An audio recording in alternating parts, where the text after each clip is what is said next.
পরিবার থেকে বড় কোনো সম্পত্তি নেই, বাবার থেকে বড় কোনো পরামর্শদাতা নেই, মায়ের থেকে বড় কোনো জগৎ নেই, ভাইয়ের থেকে বড় কোনো ভাগিদার নেই, আর বোনের থেকে বড় কোনো শুভ চিন্তক নেই। এই জন্যই তো পরিবার ছাড়া মানুষ জীবনে অচল, অমূল্যহীন। আসসালামু আলাইকুম সবাইকে, কেমন আছেন সবাই? আশা করছি সবাই অনেক বেশি ভালো আছেন।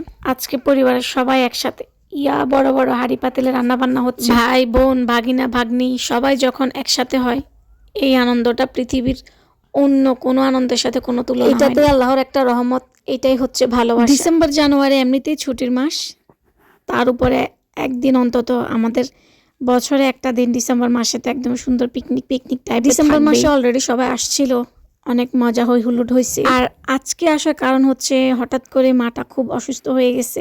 মাকে দেখতে সবাই যে যার মতো করে দৌড়ায় চলে আসছেন মাকে দেখার জন্য। এখন কিন্তু আর আসার কারোরই কোনো প্ল্যান ছিল না, যেহেতু আল্লাহর পরিকল্পনা সবসময় উত্তম। আল্লাহ ভালো জানে আল্লাহ কখন কাকে কোথায় নিয়ে, সেই জন্যই হয়তো আবার একদম বছরের ফার্স্টেই আবার সবার সাথে সবার দেখা, আলহামদুলিল্লাহ। আর এই যে আমার আব্বা জানেরা সবাই তো যে যার মতো করে খুশি বিন্দাস। ওরা তো ছোট মানুষ, ওরা কি বোঝে যে রোগী দেখতে আসছে বা অসুস্থ নানু? ওরা তো সেটা বুঝবে না। ওরা তো সবাই একজোট হয়েছে, মানে ওরা খুব মজা। আর এইখানে হচ্ছে আমরা সবাই একটু বিকেলবেলা হাঁটতে বের হয়েছিলাম। অনেকদিন পর সবাইকে যখন একসাথে পাইছি বেশ ভালো লাগতেছে। রাতটা তো কি পরিমাণ ভালো গেছে, আলহামদুলিল্লাহ। সবাই একসাথে হলে এই জিনিসটা তো আমাদের গ্রামে চলেই, মানে ভর্তা বানানোটা আর কি। তো তারা সবাই এই কাজটা করতেছে, একটু ভর্তা খাবে, সব কিছু মাখাবে আর কি।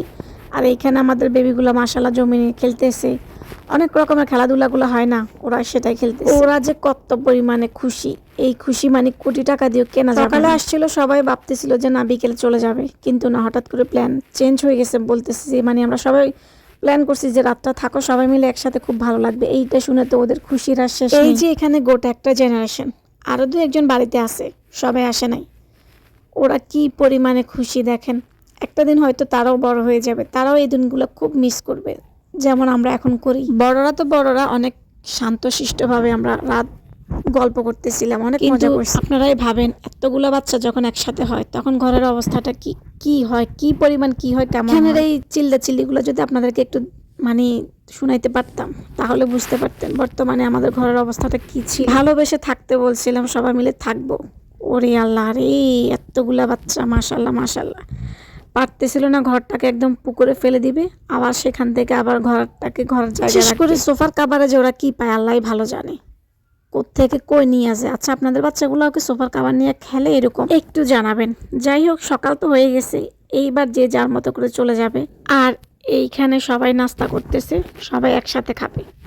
খাওয়া দাওয়ার পরও তারা খেলতেছে, অনেক খেলাধুলা করতেছে, তাদের খেলায় শেষ হচ্ছে না। রাতের বেলা ওদের চিল্লাচিল্লি শুনে ভাবতেছিলাম আল্লাহ আল্লাহ, ওরা চলে গেলেই মনে হচ্ছিল যে সবাই চলে গেলেই ভালো হতো। আর এখন মনে হচ্ছে ওরা যদি আরো 2টা দিন থাকতো আরো বেশি ভালো লাগতো। খুব বেশি মিস করতেছে তোমাদের।